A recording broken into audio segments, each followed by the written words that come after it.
Okay, welcome back, Brian. So we've got them at the landing page. We talked about number of fields, etc. Hmm.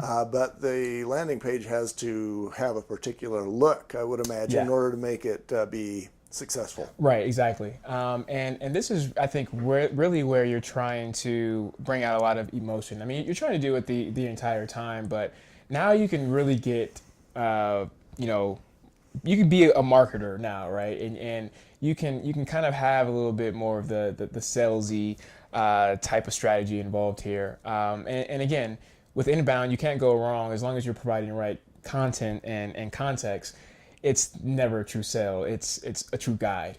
But with that being said, I think that this is the most important element within the convert stage that you really want to focus on. And I would say more so from a design standpoint, the appeal, the look, the feel of the landing page, in addition to the content and really trying to get some excitement.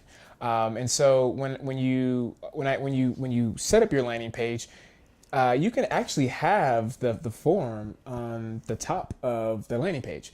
We told you with a blog or with content, you want that at the bottom, and that's because you don't want to disrupt them, right? You don't want them to have to click on that before they read the They're going to content. read the content and then go to the button, and Yeah. that's going to take them to our landing page where we've got three-ish items, Yep. Hmm. Yep. and yeah, and but you're saying that actually the rest of that landing page can be.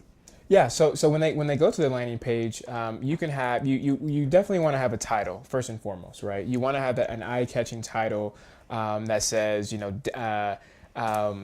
Make your best. iguana happy. Yeah, yes, exactly, right. And again, make sure that it's relative and relevant to what they've been searching and reading up until this point. And then after that title, I'm okay with having those three fields or those two fields. And so, he says, make your iguana happy, exclamation point. And then you can have Grinning iguana. yes, you really can. And maybe, or maybe like make your iguana happy in your home.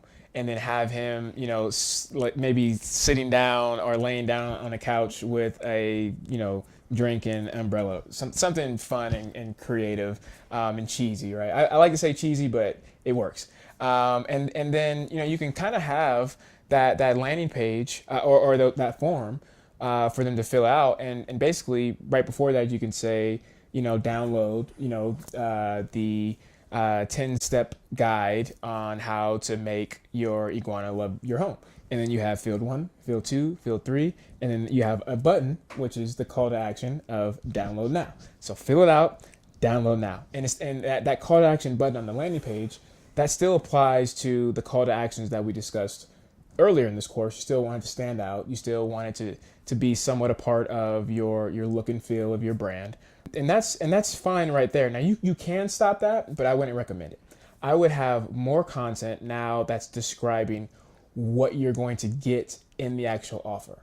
So you're this, and I would say make it really short. You want to have bullet points. They just got done reading the blog, right? They don't want to read another one, but they are ready to read a 10-page or 15-page ebook or guide. So you can make them bullet points, make it listed of what they're actually going to get, and then you obviously want to have the value prop. What you're going to get from it and what you're going to get out of it, right? Yeah, and you're making me realize that I totally blew it. And landing pages that I have done, I went to places, websites where they said, okay, we'll help you set up your information, the table, and then I set that up, name, email, address, blah blah blah, and that was that page. Yeah. And it was very stark. It was just white background with boxes and fill in the blank. Yeah.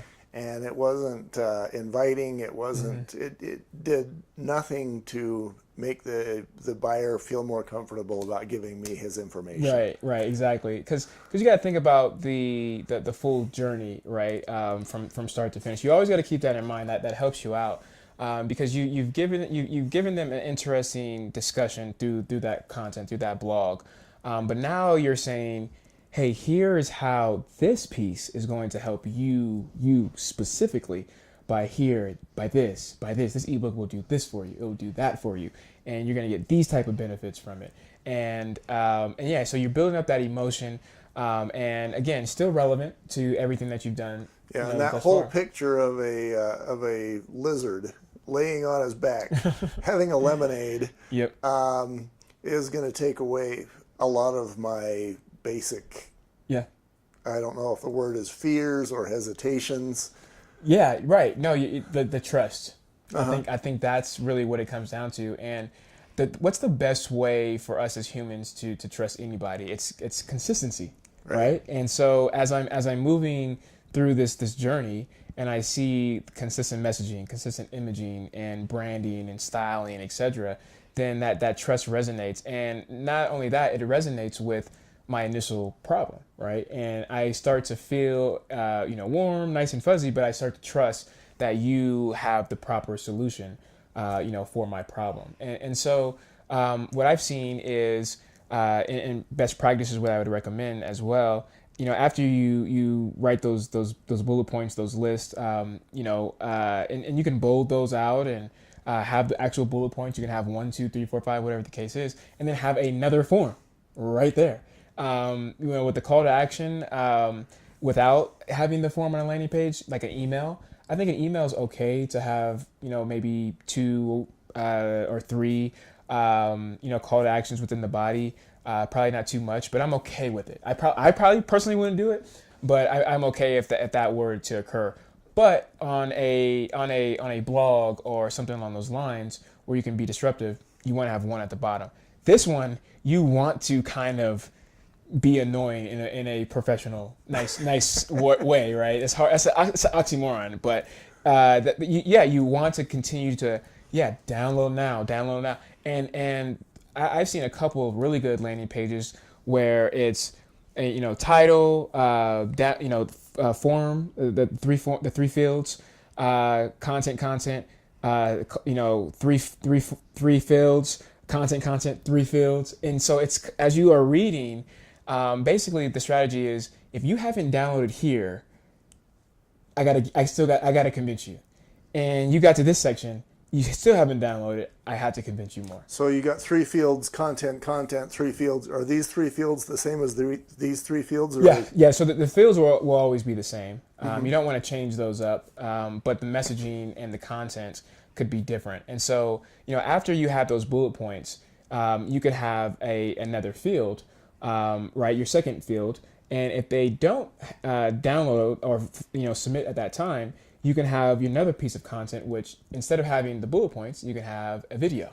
You can have and HubSpot does this really well. They have a preview of what they will give you 3 to 4 pages of the ebook or the piece of content that that you're going to get. Because again, it's all about the consumer, the user at this time. This is the offer. This is what you're going to be getting right here. You're only seconds away. This is what I'm trying to hand you, and you're right there. And you're right there. So you see how it gets more enticing, right? So it's boom, without any content. Here you go. It's here if you want it. You didn't take the cheese. Okay, here's what you're going to be getting, the value. Well, here's an actual video. A 15-30-second video of the content and what you're going to be receiving. And so there's a couple of different things that you can do. And again, it goes back to the same A/B testing for the call to actions. You can have landing page A, landing page B, change a few things around, maybe put the video first.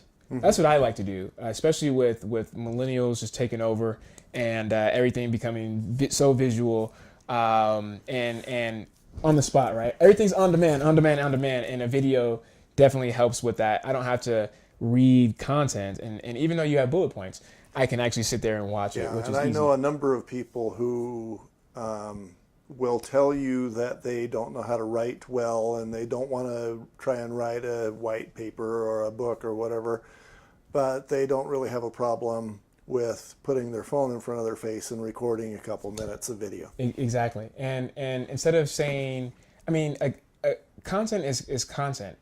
And that sounds bad because I'm a marketer, so I know what that means. But if I am trying to give somebody a guide or 10 tips on how to buy their first home, it doesn't matter if I do that in a blog post, in a 10-page white paper, or in a 10-minute video. 10 tips in 10 minutes. That could be another topic, right? So download, you read the blog, download my 10-minute video, and I'll give you 10 tips per minute on how to buy your first home. So you've essentially replaced content for content. That's what I mean by that. Content is content. It just depends on how you deploy in the format, or not deploy, but the format of the content. Okay, so we're all the way to the end of the landing page. We've got the realtor who has now he dominates the iguana market. Yep. And he's got all the iguanas in his area, and he might be getting referrals from people who are iguana owners in Florida, and then they call him, they say, sell me a house, and then he's picking up a referral fee. Yeah. And shoot, now I'm thinking you could just be in the business of referring iguana lovers. Yeah.